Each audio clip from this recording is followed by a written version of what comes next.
Something has happened to my switch. But we're in luck because we have a replacement.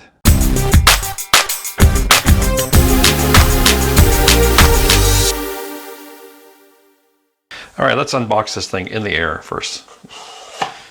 Nice little Zooz box. Of course, it has information about what it is on there. It's got some description on the back for tap and hold and doing other things. And then step-by-step pairing guide for all kinds of stuff. And here we have a nice little tab to open it, which I can never get my fingers into. So let's use a tool. All right. Pull that open and we have the on-off switch manual, user manual with all the literature. And of course, always, well, we're not using that now. Of course, here's the switch, and that's an empty box. The switch, and it's pretty deep. I don't need to compare it to. It's probably about 1.5 inches deep, but that's not unusual for these types of switches. Of course, the Zooz brand on top. It's got a nice little plastic cover on it we can peel off in a minute. And the screw terminals, these are the kind where you can stick the wire in here and tighten them down all the way around. So you can do a load, a line, the traveler, and then the neutral. So load, line, and neutral are what we'll be using today. And that's it. So let's go ahead and get this installed into the wall panel.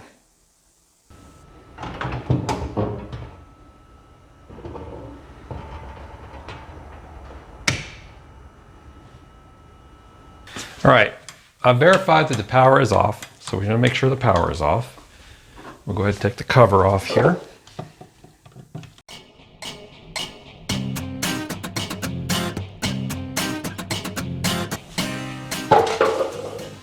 Again, I've verified that the power is off on these switches.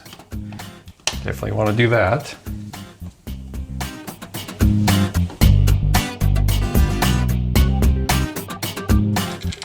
Okay, let's pull this out, wires and all. And I'm going to put the new switch in just exactly wired, just exactly like the old switch.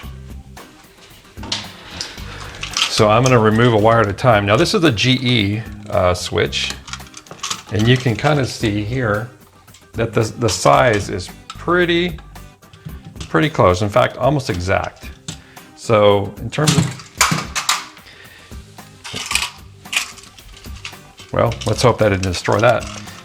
The size is pretty close, or almost exact, so it should just fit right in there.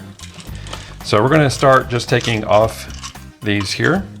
It says, take detailed pictures of wiring before disconnecting any wires. Always follow relevant diagram and all that. So let's go ahead and take off that label. And I'm going to do a 1-for-1 swap of this. And this looks very close. This says Zooz on it. This says GE, but everything else is pretty much the same. This is Z-Wave, this is Z-Wave Plus. So anyway, we're going to do one at a time here. And now I'm going to take and put this on. Put the cover back on with the right screwdriver.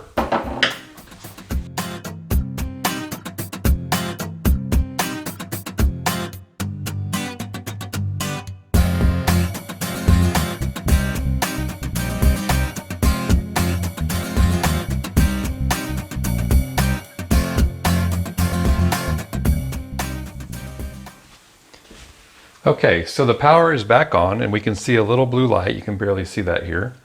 The little blue light is on, and I can verify that the outside light, which you can't see, but that outside light comes on and off. So there's power to the switch is working. And now what we're going to do is we're going to include this into the Z-Wave network. All right, so now we're going to include this into our Z-Wave network. So let's go ahead and do that quickly before my camera battery dies. So we'll go over to Zwave JS. We'll click on Add Remove Device, Inclusion, Start. All right, 1, 2, 3. And now this light is flickering, making some communication, inclusion starting. So when I hit the up button 3 times on this switch, or hit the top of the switch 3 times quickly, it goes into inclusion mode. And we're going to see if this actually includes into the network. So it says starting, and hopefully it's doing something. It's still flickering quite rapidly there. All right, the light is off now. So I don't know if it stopped trying to include or if it's done. So let's go back over here. It says inclusion starting on the app, so I'm not sure that it actually did anything. So let's go back to Zwave JS and just see what happened. See if we have a new node. So on my phone, I'm going to scroll all the way to the bottom. And it's not in numerical order, I don't think. Oh, here we go. Let's do all and go all the way to the bottom. If there's a new node, we're good. And it doesn't look like it found it. So let me try inclusion again. Go to the very top here. Add remove device, starting inclusion. Inclusion started, there we go. Now it's starting inclusion.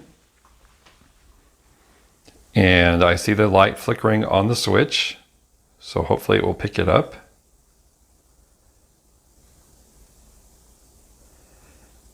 Give it some time.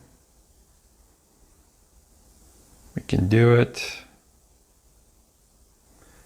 All right, device found, node 44 added.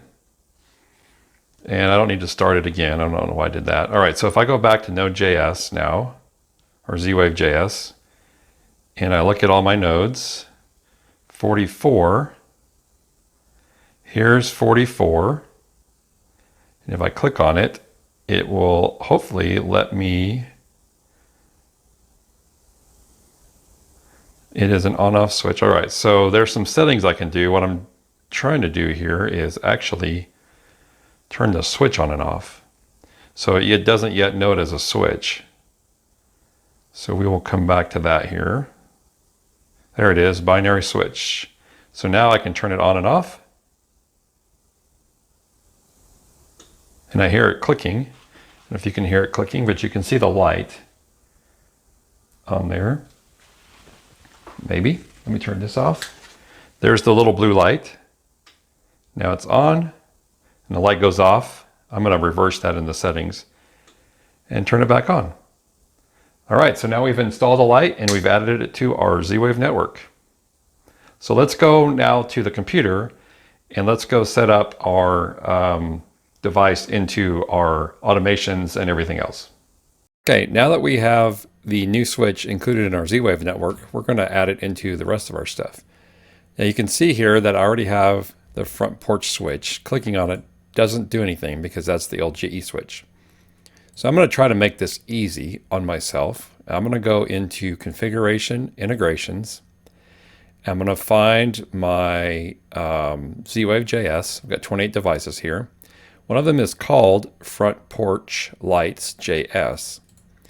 And I'm going to rename that to Front Porch Lights Old. Update it. Rename all the rest of these entities, or it's really just one here, because then hopefully I can rename the new switch to the Front Porch Lights JS and have everything just work. We'll see if that works out. So let me go back to my devices and look for that new switch, which let's see what they call it. Where's it at? All right, so here's the paddle switch. That's what it's called, is a paddle switch. And I'm going to rename it Front Porch Lights JS. And the area will be front hall. Update it, update all my entities. Now, I'm going to cross my fingers. So that's all I have to do to make everything work. And so I'm going to go back to my dashboard. And I'm going to look at the switch. Now it says entity not available, front porch Lights JS. So probably what I need to do is I need to go to the entities under the integration and rename it there as well. We'll just double check that. Let's see if I see paddle switch. No. Front porch. So it doesn't show up there. Is there anything called Zooz? That doesn't show up either. So I'm going to go back to my devices and just see what we got for a name, what we have for a name there. So front porch lights JS. This is the Zooz switch. And here are the entities. Oh, okay, so I need to remove current value. It always adds that. So front porch lights JS is an entity name. Now hopefully we'll go in here and we will see the front porch lights switch, and there it is. So now I can go in here and I can see now that I have that turned on and it's working. So I don't have to do anything with the rest of my automations or anything else, because in Node-RED, I have a whole bunch of things that go along with that. And if I were to have to rename all of these, it would be a lot of work. So now, since I have front porch lights JS, all of my automations will continue to work, and my dashboard continues to work because I already have that device. So now we've replaced a bad switch and updated it or added it into our Z-Wave network. And we've also gone and updated our configuration within Home Assistant. And we're ready to go. So I hope you enjoyed the video. Ask me questions down below. Again, a disclaimer, I'm not an electrician. So if you need an electrician to actually wire the switch, I highly recommend that. That way you're not playing with the electricity. There's some places where that's required by code, obviously. So do what you need to there. If you liked the video, hit the thumbs up button for that. And we will see you on the next video. Thanks.